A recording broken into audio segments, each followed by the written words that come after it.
Saudara-saudara terkasih, hari kita bersama-sama merayakan Hari Komunikasi Sosial Sedunia yang ke-56. Secara khusus Paulus mengajak kita semua dalam tema mendengarkan dengan telinga hati. Komunikasi dari kata dasar bahasa Latin cum dan unio yang menjadi bermakna menjadi satu. Dan itulah yang tadi dimohon Yesus, agar mereka menjadi satu, sama seperti Engkau dan aku satu. Menjadi satu, ini tidak mudah. Bangsa ini bisa merdeka karena bersatu. Dan tujuan komunikasi di dalam dokumen Communio et Progressio di Paulus ke-6, tujuannya adalah untuk apa? Disebut 3, untuk kemajuan, untuk persekutuan, dan untuk kesatuan. Persekutu, komunio, kesatuan, tapi untuk maju. Dan kali ini dalam Komsos ke-56, Paus Fransiskus secara istimewa mengajak kita semua untuk memberi aspek khusus dalam komunikasi, yaitu mendengarkan. Belum cukup mendengarkan dengan telinga hati. Ini sangat penting, ini kata-kata ini. Ya, kita manusia diciptakan dengan perangkat oleh Tuhan masing-masing. Punya telinga 2, matanya juga 2, tapi mulutnya 1. Itu sudah berbicara sebenarnya. Bahwa kita diajak untuk lebih mendengarkan. Mendengarkan tidak mudah. Dan kalau dibuat survei, menurut seorang ahli, kalau ditanya apa yang paling dibutuhkan setiap orang itu, salah satu kebutuhan selain kebutuhan sembako, makan. Tetapi kalau ditanya apa satu kebutuhan yang paling dirindukan setiap orang, apa? Didengarkan. Didengarkan. Tetapi untuk mendengarkan itu tidak mudah. Mendengarkan, kita diajak oleh Paus Fransiskus bagaimana kita belajar dari Allah sendiri yang mendengarkan seruan umatnya, sehingga dengan demikian menemukan cara bagaimana menyelamatkan manusia dengan mengutus putranya ke dunia, menjelma sang sabda menjadi manusia. Supaya apa? Supaya bisa mengerti dan lebih mendengarkan dan menyelami hati manusia dengan segala kerinduannya, dengan segala ketakutannya, dengan segala kerinduan hatinya. Karena Tuhan mendengarkan dengan rendah hati. Kita diajak belajar dari Allah sendiri yang dengan setia dan hormat pada ciptaannya. Karena mendengarkan berarti mengandaikan orang, menganggap penting orang lain itu dan apa yang mau dikatakannya. Membutuhkan kerendahan hati berarti apa? Menganggap orang lain itu sebagai pribadi yang penting dengan segala apa yang ingin disampaikannya. Itu penting. Kalau kita menganggap nggak penting orang, ya susah mendengarkan. Berarti saya merasa orang ini penting.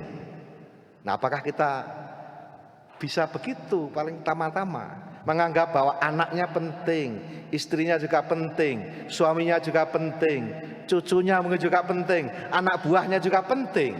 Respek ini penting. Kalau tidak ada respek, tidak ada rasa hormat, tidak mungkin bisa mendengarkan. Karena akan merasa ingin didengarkan. Maka Paulus istimewa mengatakan mendengarkan dengan telinga hati. Lalu Paulus mengungkapkan dalam Injil itu mengajak kita semua untuk mengevaluasi kualitas mendengarkan kita semua. Dalam Lukas dikatakan, perhatikanlah cara kamu mendengar. Dalam Lukas 8:18. Dalam perumpamaan tentang penabur. Sebuah ajakan dan undangan agar kita sungguh boleh tidak hanya mendengar sambil lalu, tapi mendengarkan dengan baik, mendengarkan dengan hati. Dan itu diambil dari ungkapan Santo Agustinus, nolite habere cor in auribus, sed aures in corde. Jangan menaruh hatimu di telingamu, tetapi taruhlah telinga dalam hatimu. Itu kata-kata menarik dari Santo Agustinus. Bukan menaruh telinga di hati, bukan hati di telinga, tetapi taruhlah telinga di dalam hatimu. Corde audire. Nah, ini yang dimohon, ini yang diharapkan. Karena mendengarkan itu menjadi pintu masuk kita membangun sebuah komunikasi yang baik. Supaya dengan demikian kita boleh semakin menjadi pribadi yang mampu menyelami kerinduan hati sesama, mampu menyelami suara alam ini yang juga bicara. Kita seolah-olah alam ini harus mengikut kita, tapi kita jarang ingin mendengarkan suara Tuhan, suara alam, suara hati kita. Dan bahkan dikatakan oleh seorang teolog Bonhoeffer yang mengatakan, siapa yang tidak tahu bagaimana mendengarkan saudaranya juga tidak akan mampu mendengarkan Tuhan. Jadi kalau kita mendengarkan satu sama lain kagak bisa, pasti juga nggak bisa mendengarkan Tuhan. Itu sudah pasti. Ya. Maka kalau kita yang mendengarkan Tuhan itu berarti kita juga memiliki kapasitas untuk saling mendengarkan dengan baik satu sama lain. Tanpa itu omong kosong juga mendengarkan suara Tuhan. Itu omong kosong. Kalau kita tidak bisa mendengarkan satu sama lain, kita juga tidak bisa mendengarkan suara Tuhan. Tidak bisa mendengarkan juga suara sesama. Tidak bisa juga mendengarkan suara alam. Tidak bisa. Kalau kita mendengarkan di dalam bacaan pertama tadi, menarik. Kisah kemartiran dari Stefanus. Dikatakan apa tadi? Stefanus yang penuh Roh Kudus. Nah, itu penting itu. Penuh Roh Kudusnya itu penting. Ini yang kita minta. Karena untuk sungguh-sungguh bisa membangun komunio, persekutuan, komunikasi yang baik, kesatuan, membutuhkan semangat kemartiran, semangat pengorbanan. Kemartiran bukan hanya mati demi iman, tapi semangat mengorbankan, mengalahkan ego kita. Itu kemartiran yang paling dasar. Bukan hanya mati demi iman, itu tentu saja seperti Stefanus, tapi kemartiran modern, kemartiran zaman now ditandai dengan kesediaan untuk mengorbankan diri demi sebuah nilai. Nah ini contohnya yang Stefanus tadi, dikabarkan dilempari dengan batu. Lah kalau udah nggak bisa ngomong, nggak bisa bicara satu sama lain, yang bicara apa? Batu. Ya mungkin di rumah piring yang bicara, mungkin gelas yang bicara, atau kalau di parlemen kursi itu lempar-lemparan. Karena nggak bisa ngomong lagi. Itu terjadi karena apa? Ya tidak mau mendengarkan. Seandainya saja bisa saling mendengarkan, banyak soal selesai dalam keluarga, banyak soal selesai dalam masyarakat kita. Dan ini diajakkan Paus Fransiskus dengan sinode, berjalan bersama. Itu apa? Sama-sama jalan, sama-sama saling mendengarkan, dan bersama-sama mendengarkan Tuhan. Itu caranya, itu jalannya. Maka kita perlu zaman sekarang ini martir-martir modern. Tadi bagaimana Stefanus menjawab? Dilempari batu, jawabnya apa? Bukan gantian lempari batu. Tapi apa yang dibuat? Dijawab dengan doa. Doa penyerahan dan doa pengampunan. Luar biasa ini. Ini butuh kemartiran.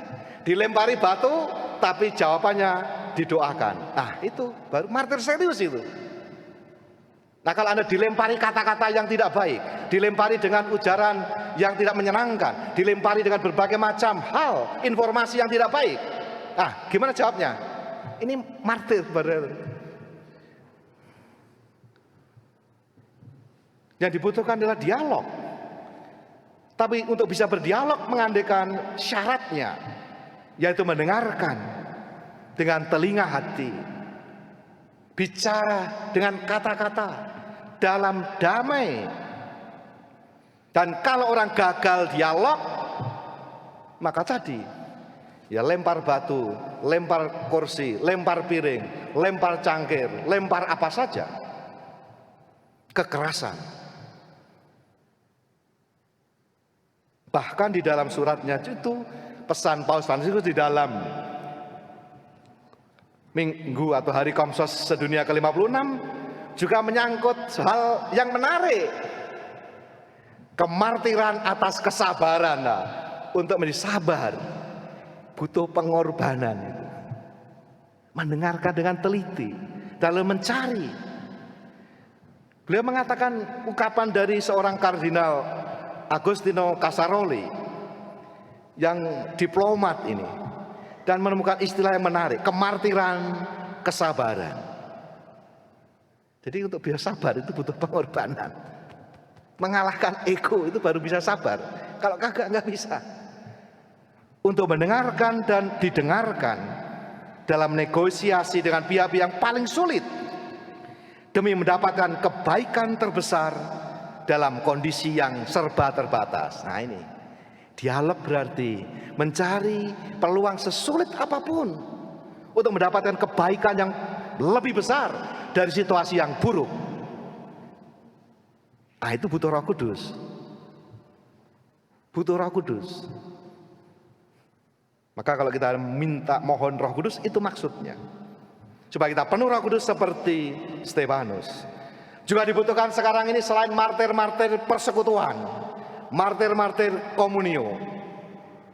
Ya, sebuah komunitas itu bisa hidup kalau ada orang-orang yang sungguh-sungguh punya hati dengan komunitas itu, yang mau berkorban, yang mau menyapa, yang mau mendengarkan. Nah kalau ada itu, komunitas hidup itu butuh pengorbanan, bukan darah, pengorbanan waktu, pengorbanan berbagai macam hal supaya persekutuan terjadi. Seperti juga pengorbanan Anda semua untuk datang ke gereja ini. Kalau nggak begitu nggak jadi gerejanya. Juga dibutuhkan zaman sekarang ini martir-martir media sosial sekarang ini. Martir ya gampangnya apa? Nggak usah jauh-jauh ke martiran itu, ya. Martir jempol aja deh.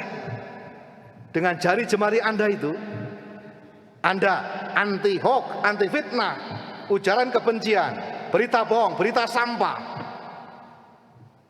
Saring sebelum sharing, memberikan kabar baik. Anda udah jadi martir medsos itu.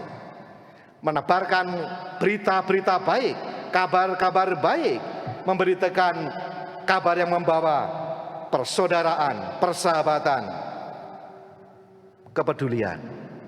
Kalau itu Anda lakukan dengan jempol Anda, dengan gadget-gadget Anda martir-martir modern seperti Stefanus. Dan kalau Anda sungguh menampilkan yang baik, bisa jadi dilempari batu, bukan batu, dilempari dengan diberondong dengan berbagai macam, atau minimal, atau kadangkala ya paling di unfollow atau enggak diikuti gitu kan. Ya itu resikonya kalau kita menyampaikan yang baik. Maka mari kita merahmat Tuhan supaya kita boleh menjadi martir-martir modern. Martir zaman sekarang bukan numpahkan darah, tetapi yang mampu menebar kebaikan, cinta kasih, persaudaraan, yang mampu mengendalikan diri kita termasuk jari jemari kita, supaya kita membangun dunia yang lebih baik. Kita mohon Roh Kudus supaya kita boleh seperti Stefanus dipenuhi dengan Roh Kudus sehingga kita mampu menjadi martir-martir modern, martir komunio, martir persekutuan, martir kesabaran, termasuk martir media sosial. Semoga Roh Kudus menuntun kita selalu.